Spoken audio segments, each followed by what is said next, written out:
नमस्कार। खबर उत्तराखंड में आप सभी का स्वागत है। मैं हूं आपके साथ गरिमा वाजपेयी। खबरों में आगे बढ़ेंगे उससे पहले एक नजर आज की हेडलाइंस पर डालते हैं।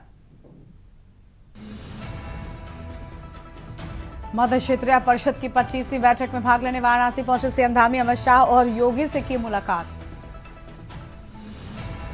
रुड़की में ब्रेक ब्लॉक फंसने से जन सेवा एक्सप्रेस अचानक रुकी। ब्रेक ब्लॉक फंसने से हुई रुकावट, आधे घंटे बाद चली। गेटमैन की सतर्कता से टला बड़ा हादसा। हल्द्वानी में खूनी खेल, कार सवारों पर अज्ञात युवकों ने की फायरिंग। एक को लगी गोली, 2 घायल। पुलिस कर रही आरोपियों की तलाश। रुड़की में एएचटीयू टीम ने सत्यम होटल पर की छापेमारी। देह व्यापार के आरोप में गई छापेमारी। 3 महिलाओं समेत 6 गिरफ्तार।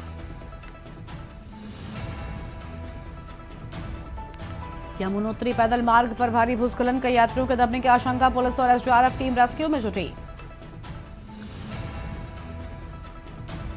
उत्तराखंड में मानसून आगमन के बाद पहली बार झमाझम बारिश से भीगा कुमाऊं। एएमडी ने जारी की चेतावनी। आप देख रहे हैं के न्यूज, खबरों का सारथी। आगे बढ़ते हैं खबरों की ओर। वाराणसी से खबर है, गृह मंत्री अमित शाह की अध्यक्षता में बैठक। मध्य क्षेत्रीय परिषद की 25वीं बैठक जारी है। 4 सीएम के साथ ये बैठक चल रही है। बैठक में उत्तराखंड, यूपी, एमपी और छत्तीसगढ़ के सीएम शामिल हैं। बड़ी जानकारी, बैठक में CM Yogi Adityanath, CM MP doctor Mohan Yadav, CM Uttarakhand Pushkar Singh Dhami और सीएम छत्तीसगढ़ विष्णु देव साय, सभी संबंधित राज्यों के अधिकारी भी उपस्थित। बड़ी जानकारी आपको हम बता दें,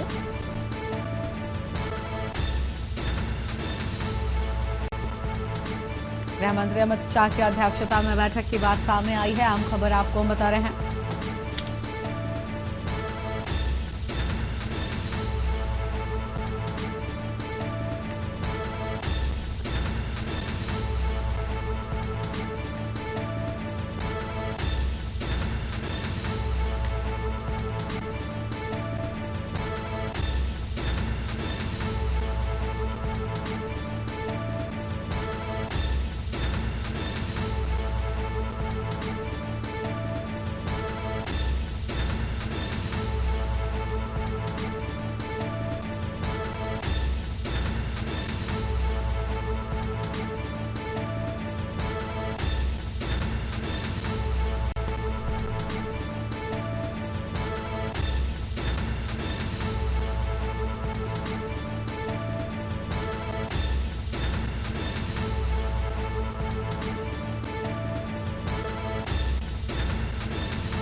बड़ी खबर आपको हम बता रहे हैं। उत्तराखंड और छत्तीसगढ़ के सीएम भी इस बैठक में शामिल। गृह मंत्री की अध्यक्षता में हो रही है बैठक।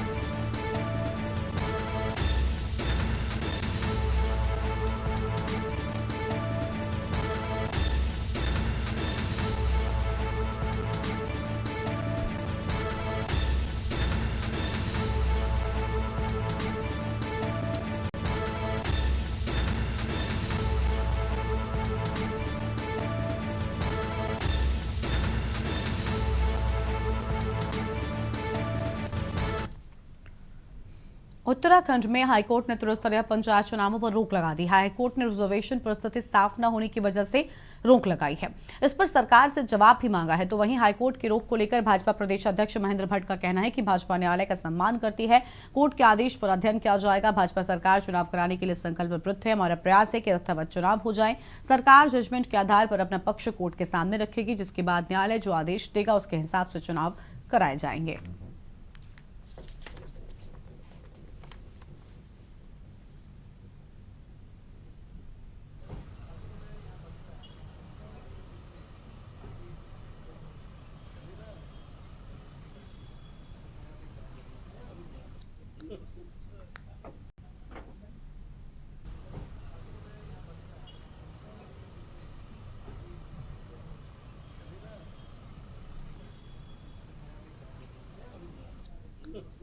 देखिए, अभी हमने जो जजमेंट आया है उसे मंगाया, उसका हम अध्ययन करेंगे। सरकार चुनाव कराने के लिए कृत संकल्पित है। हम न्यायालय का सम्मान करते हैं। न्यायालय जो भी दिशा देगा उस दिशा के आधार चुनाव होने चाहिए। चुनाव के लिए सरकार वचनबद्ध है और हमारा प्रयास है कि ऐसा समय चुनाव हो जाए। आरक्षण को लेकर के रिजर्वेशन को लेकर पहले ही सरकार तैयार नहीं थी।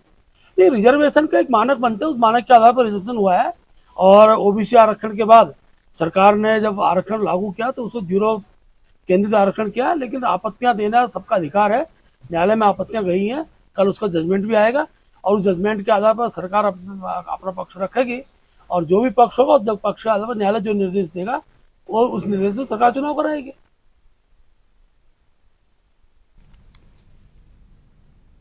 रुड़की की गंगनहर कोतवाली क्षेत्र के सफरपुर गांव के पास अमृतसर से बिहार जा रही अमृतसर सहरसा एक्सप्रेस के ब्रेक ब्लॉक होने के चलते ट्रेन अचानक रुक गई, जिससे ट्रेन में हड़कंप मच गया। गलीमत रही कि रेलवे के गेटमैन की नजर इंजन के पहियों से निकलने वाले धुएं पर पड़ गई। गेटमैन ने तत्काल ही इसकी सूचना अधिकारियों को दी। आनन फानन में ट्रेन को रुकवाया गया और ब्रेक ब्लॉक को ठीक कराया गया। इसके बाद तकरीबन आधा घंटे के बाद ट्रेन को रवाना किया गया तो वहीं बड़ी संख्या में यात्री ट्रेन से नीचे उतर गए। अचानक रुकी ट्रेन से यात्रियों में हड़कंप मच गया। बता दें कि Amritsar Saharsa express Iqbalpur railway station के पास पहुंची। रेलवे के गेटमैन ने अधिकारी को सूचना दी कि ट्रेन के इंजन के पहियों में उसने धुआं निकलते देखा। सूचना मिलते ही अधिकारियों में हड़कंप मच गया। ट्रेन को सफरपुर गांव के पास ब्लॉक सेक्शन पर रोका गया। इसके बाद अधिकारियों और रेलवे इंजीनियर की टीम मौके पर पहुंची है।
हल्द्वानी में सोमवार शाम बिरला स्कूल के पास में हल्दू पोखरा रोड पर फायरिंग की सनसनीखेज घटना सामने आई है। गोली चलने से इलाके में हड़कंप मच गया। फायरिंग में एक युवक की गोली लगी है, जिसकी हालत काफी गंभीर बनी हुई है।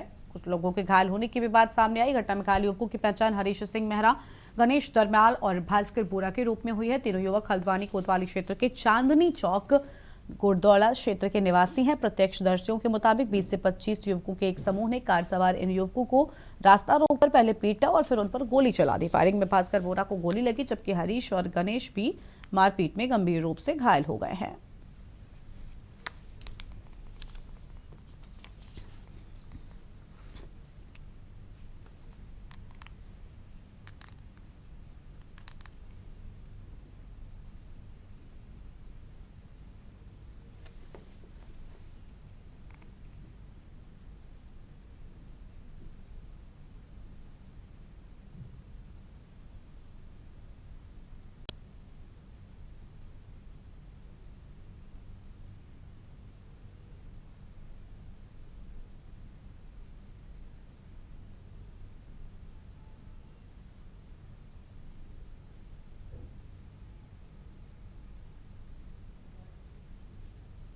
चौकी क्षेत्र के अंदर एक लड़ाई झगड़ा का मामला सामने आया है, जिसमें 2 गुटों में आपसी संघर्ष में एक की गोली लगी है, 2 चोटें भी लगे हैं।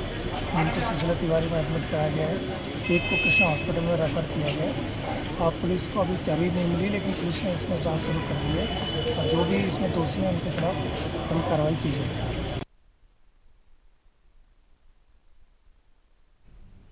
देवभूमि हरिद्वार में अनैतिक देह व्यापार के खिलाफ चल रहे अभियान के तहत एसएसपी हरिद्वार प्रमेंद्र टोभाल के निर्देश पर पुलिस ने बड़ी कार्रवाई करते हुए रुड़की के आजाद नगर चौक पर सत्यम पैलेस होटल पर छापे मारा है। मानव तस्कर विरोधी इकाई एचसीटीयू टीम की इस कार्रवाई में 3 महिलाओं और 3 पुरुषों को गिरफ्तार किया गया, जबकि मुख्य संचालक मौके से फरार हो गया है। अच्छा, हरिद्वार से कितने लोग पकड़े चुके हैं? शायद मौके पे पकड़े गए हैं, बाकी फरार हैं। कितने लड़के हैं? 3 लड़के हैं, 3 लड़के। जिसका होटल का स्वामी होगा उस पर कार्रवाई होगी मैम?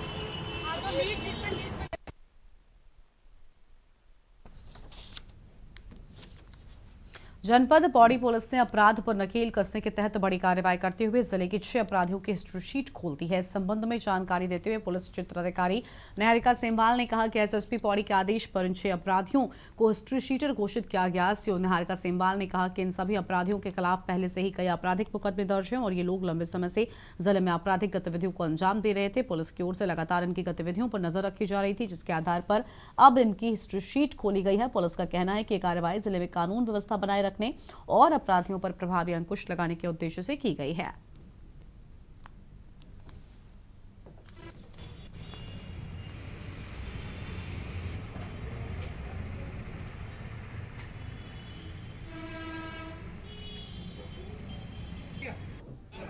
सभी को पता है कि हमारे आगामी पंचायत इलेक्शंस भी आ रहे हैं और जो हिस्ट्री शीट खुलने की प्रोसेस है ये आज से नहीं, ये पहले से एक पुलिस की रेगुलर प्रोसेस होती है, जिसमें कि हम लोग जो अपराधी होते हैं, जो कि हैबिचुअल होते हैं, उन लोगों की एचएस खोलते हैं और उसमें हम लोग उनकी निगरानी करके एक क्राइम को कंट्रोल करने की कोशिश करते हैं।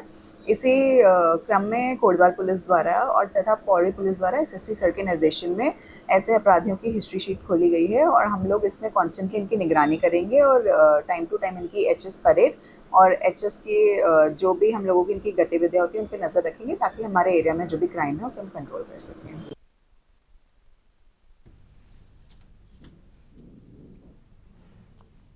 पूर्व मुख्यमंत्री व कांग्रेस के वरिष्ठ नेता हरीश रावत ने 2027 चुनाव को फाइनल बताते हुए जीत का दावा किया है, जिस पर भारतीय जनता पार्टी की ओर से पलटवार करते हुए प्रदेश प्रवक्ता हनी पाठक ने कहा कि हरीश रावत को हरक सिंह रावत का भी बयान सुनना चाहिए, जिसमें वो स्वयं ये कहते नजर आए हैं कि हार के देवता अगर कोई हैं तो इस समय हरीश रावत हैं। एक ब्रेक के लिए यहाँ पर रुकते हैं, फौरन लौटेंगे।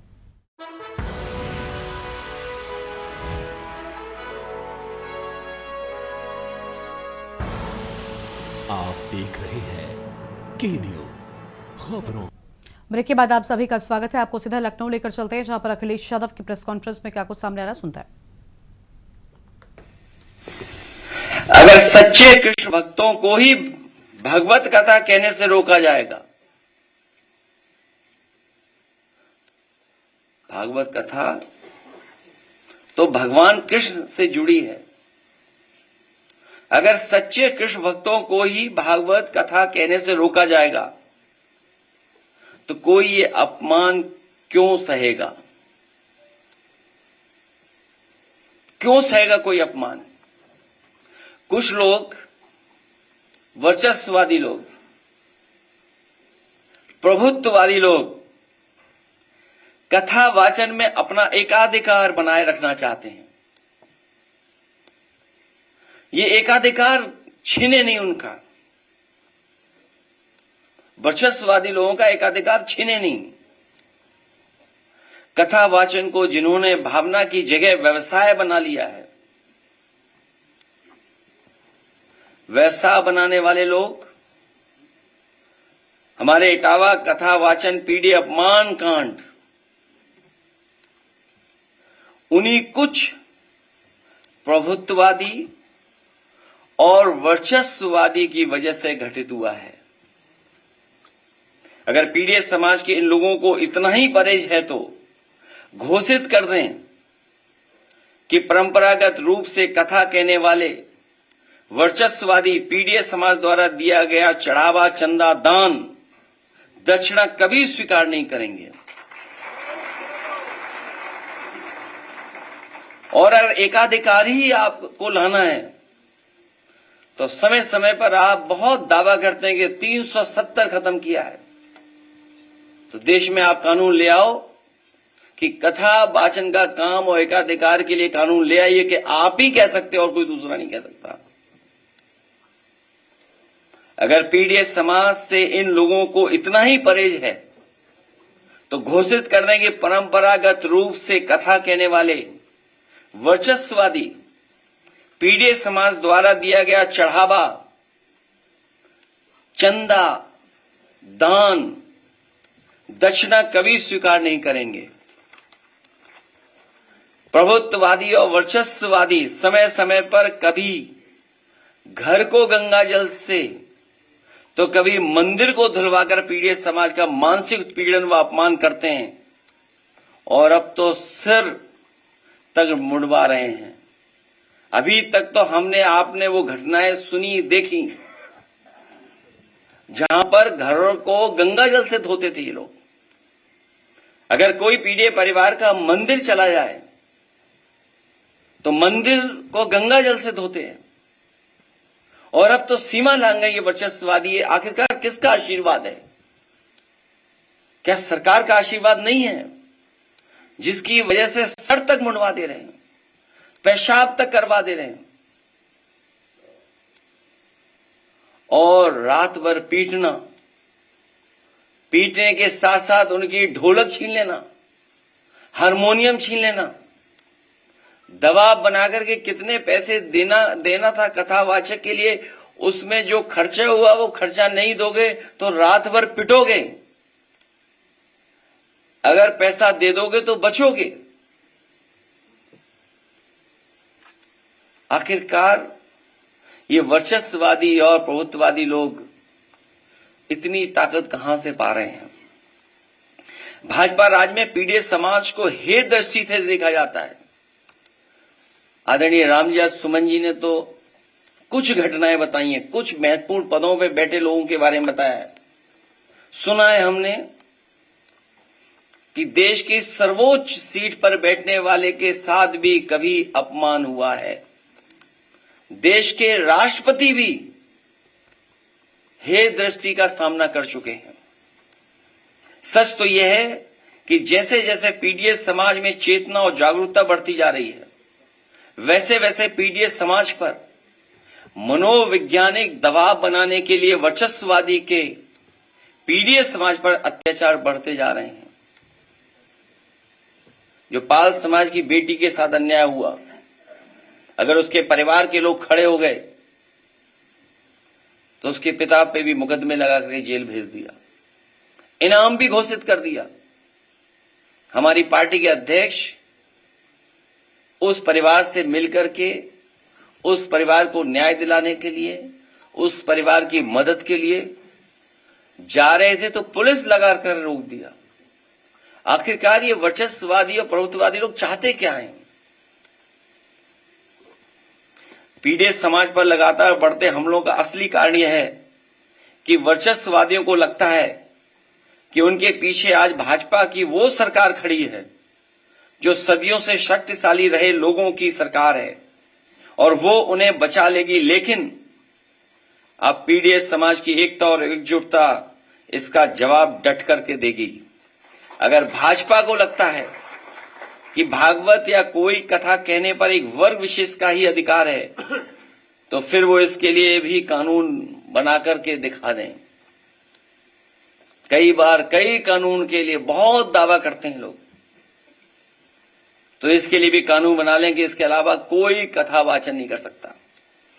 जिस दिन पीड़ित समाज ने अपनी कथा अलग से कहने शुरू कर दी, उस दिन इन परंपरागत शक्तियों का साम्राज्य ढह जाएगा। और मैं तो एक ही बात कहूंगा, भाजपा जाए तो हम सबको चैन आएगा। और घटनाएं कोई एक दो नहीं है।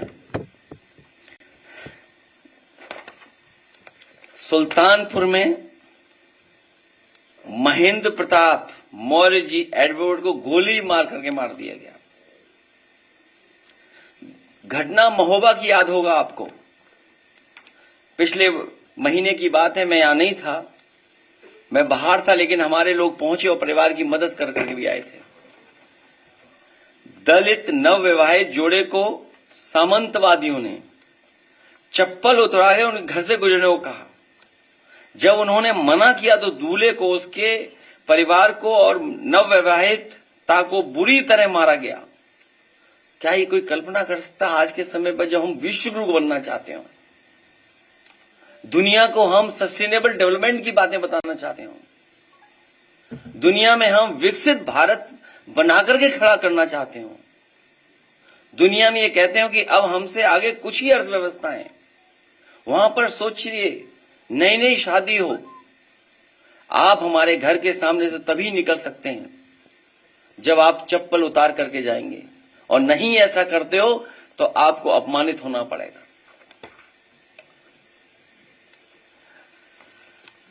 ईटा की घटना, जैतपुरा की अम्बेडकर जयंती पर शोभा यात्रा नहीं निकालने दी,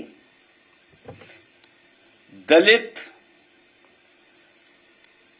परिवार में शादी, बारात आई, बेटी की शादी में सत्ता समर्थकों ने बवाल किया, और फिर जब पुलिस आई तो पुलिस को न्याय देना था, न्याय नहीं दिया। जिनके साथ अपमान हो रहा था उन्हीं को पीटा पुलिस ने, सोचिए आप, उन्हीं को अपमानित किया पुलिस ने। और इटावा की घटना तो आपको पता ही है, और ये सब इसलिए हो रहा है कि 2500 लोग ही इसको सरकार को चला रहे हैं। 2500 लोग पिछले 9 साल से, 20 साल से इधर उधर 2500 ही लोग खेल खेल रहे हैं। हम इन कथावाचकों का धन्यवाद देते हैं कि हमारे बुलाने पर आए हैं, और सरकार में बैठे लोग कुछ भी कर सकते हैं, कुछ भी कर सकते हैं। सरकार में बैठे लोग कुछ भी कर सकते हैं। नजर उतारने का तरीका तो हमने और आपने देखा ही।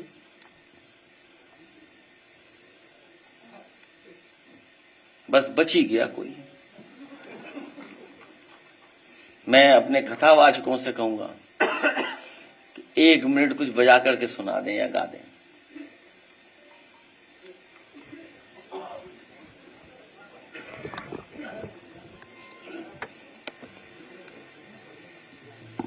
और इसमें एक जो साथी है, मैं तीनों के नाम ले दूं। मुकुटमणि, ये हैं मुख्य, इनके साथ रात भर अपमान किया इनका, इनकी चेन छीन ली, इनसे रुपया मंगाया गया कि जितने रुपए में आपको आना था उतने रुपए इनसे मंगाए, तब इन्हें छोड़ा गया। दूसरे संत सिंह, जिनका वीडियो हमने आपने सबने देखा कि किस तरीके से इनके सर से बाल निकाले गए और क्या क्या भाषा का इस्तेमाल किया, किस तरीके से इनको पवित्र करने के लिए जो गंगा जल की ये कहानी है, या हमारे धर्मों में उसको हम मान्यता देते हैं, तो सोचिए क्या इस्तेमाल किया गया। वो बातें जो हमें बताई मैं नहीं बोल सकता हूं कि कुछ पहनावा इसके ऊपर डाल करके कहा कि अब तुम पवित्र हो गए हो। और दूसरा हमारा साथी श्याम जी कठेरिया है, जो आंखों से नहीं देख सकता, इसकी ढोलक ही छीन ली। नई ढोलक मैंने दिलाई आज अभी। ये ढोलक वो है जो गांव में गई थी, वो नहीं है। ये ढोलक दूसरी है जो अभी नई दिलाई है। इनको बुला करके यहां आपके सामने बैठा करके हमारा मकसद ये कि इनका सम्मान हम लोग कर रहे हैं। इनका जो पैसा और लूट लिया उन्होंने, उसकी तो बाद में एफआईआर लिखाएंगे। जो कुछ है हम उनका सम्मान करेंगे। आप कहेंगे थोड़ा बजा के सुना दो, बीच में कैसे आप आएंगे? हैं? अरे माइक कर दो दादा, अरे आवाज आएगी।